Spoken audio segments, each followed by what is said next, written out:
Thank you, Professor Ghosh. We will now have Alli Harrington, who is a sophomore at Tufts majoring in American Studies. Alli will be talking about something us college students are very familiar with. We hope you enjoy Alli's talk.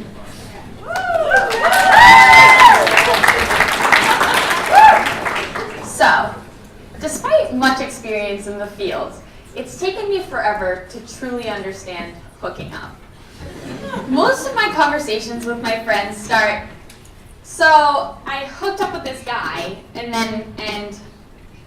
now I'm so confused. Now, I think there's something wrong with the fact that most of my friends and mine conversations about our love lives, the most common adjective that comes up is confusing. So, am I all set? Okay, so the most common adjective that comes up is confusing. And for a while, I thought that hooking up in college was kind of like drinking in college. We're sloppy and irresponsible about it now, but then we'll graduate and somehow we'll learn to do it in a socially acceptable and responsible way. But like alcohol abuse, making decisions that can lead to unresolved feelings can have long-term effects. And while I can attest to the fact that I am a particularly impulsive and easily inebriated breed of animal, I don't think this view of hookup culture is just true about me. Whether you live for frat parties or you prefer a quiet night in with just a few friends, I don't think anyone is at the peak of their decision-making in college. Because hookup culture is not just a dance floor makeout or waking up in a room you don't recognize. It's that guy from your history class who asked you to dinner and then never texted you again. It's that your study buddy who said you were her best guy friend and you thought you were something more. And it's the fact that under the current conditions, it's unlikely that any of this ambiguity will ever really be resolved. The hookup culture that we understand today, its current incarnation, is one that's made up of people who aren't understanding themselves. We're not in touch with ourselves, and we're not really in touch with others. And the only real consequence at this point in time is hurting ourselves. So, I'm not here condemning free love, although I do think that's a speech my mother probably bought tickets for. I actually want to talk about a way to make hookup culture more constructive. Because the hookup culture we're living in now is just one where no one understands what they're talking about. And I don't think whether you're gay or straight, or a boy or a girl, or really any of us are on the same page. And I'm not saying that it's hard for just ladies, or it sucks for just insecure people, or on Fridays. Because at this point in time, no one is really confident in what they're talking about. In a survey I conducted of over 150 members of our student body, these were some of the responses to definitions of hooking up.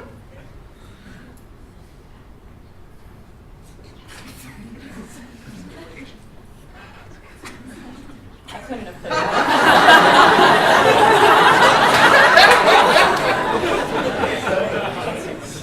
Some people were incredibly eloquent. So,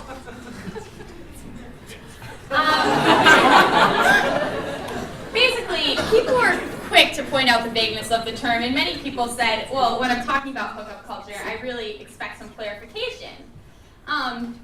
One of the problems with all of this ambiguous definitions, one of the problems with the fact that hooking up is such a broad term is that people don't tend to identify with it. And then it's harder to have a conversation about it. It's hard to establish discourse about it because the ambiguity of the term makes it so that no one's really connecting to it.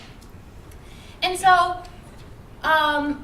although there are ways in which females, there's stigma towards females far more than men. There's shame attached to this for females far more than men. It really is a confusing thing for everyone, as we can see.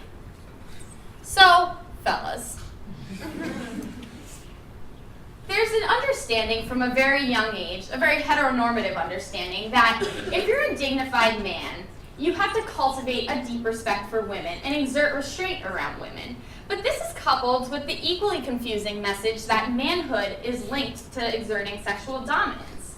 So, how can these two conflicting messages be reconciled in a dark bedroom? The truth is, there isn't a lot of protocol for this. So it's not right to have sex without consent. I mean, right? That's definitely not what you learned in sex ed. But it is what your body wants, and it is what your buddies and you talk about. And so all of these judgments about yourself and about your partner can come thundering back the morning after, because is this really how you expected yourself to interact with someone you were attracted to? And so you may not text, and you probably won't call, and it's likely that when your mom asks you, so are you seeing anyone at school? You shrug and say, nah. And so, ladies, obviously, there's a lot more shame attached to random sexual acts for women, far more than men, as I stated before. And let me tell you, that stigma is alive and kicking. For every woman who expressed guilt, shame, dissatisfaction with their role in hookup culture, there were women who I surveyed who expressed judgment, who expressed feelings rife with criticism about the girls who might engage in hookup culture. You know, only drunk girls do it, only easy girls do it, only insecure girls do it. And while part of me wants to accuse any member of our student body who would use those sorts of labels of being ignorant, a traitor to her gender, sexist, I mostly experience a pang of guilt and shame, because even though intellectually I can say that women should express themselves sexually any way they want, hearing the words drunk whore used in such a pejorative way still hits me like a ton of bricks. So, mixed messages in equals mixed signals out. Women are told that if they're secure and confident, then they should have sex with whoever they want. But they're also told that to engage in a hookup with someone who doesn't like them means they're insecure. And they're also told that if they have any expectations for what might lead out of a hookup, then they need to get a clue, and they clearly didn't understand what was going on.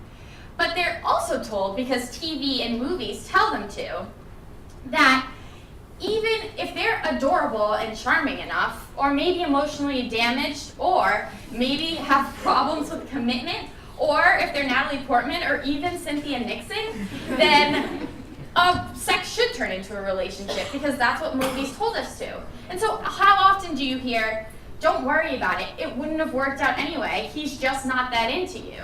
Well, all of these things invalidate female feelings, and so oftentimes communication can stop for the girl far before the words ever leave her mouth, because people get the hint when you're talking and no one's really listening.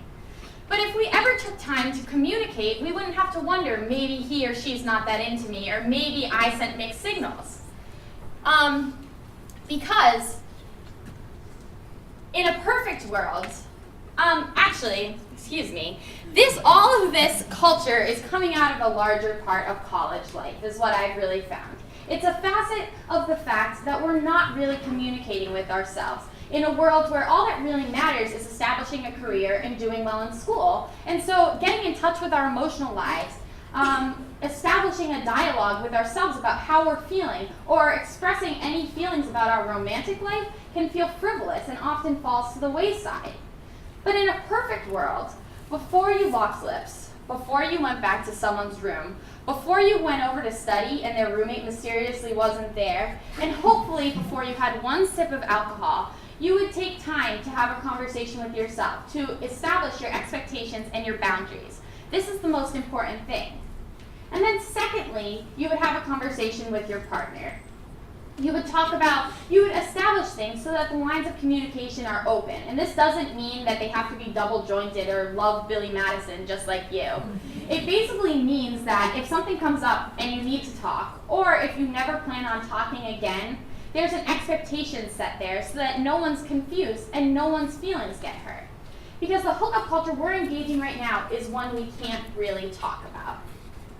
So, I'm not trying to sterilize a moment of passion. It seems like communication can be the ultimate unsexy, moment-ruining thing to do.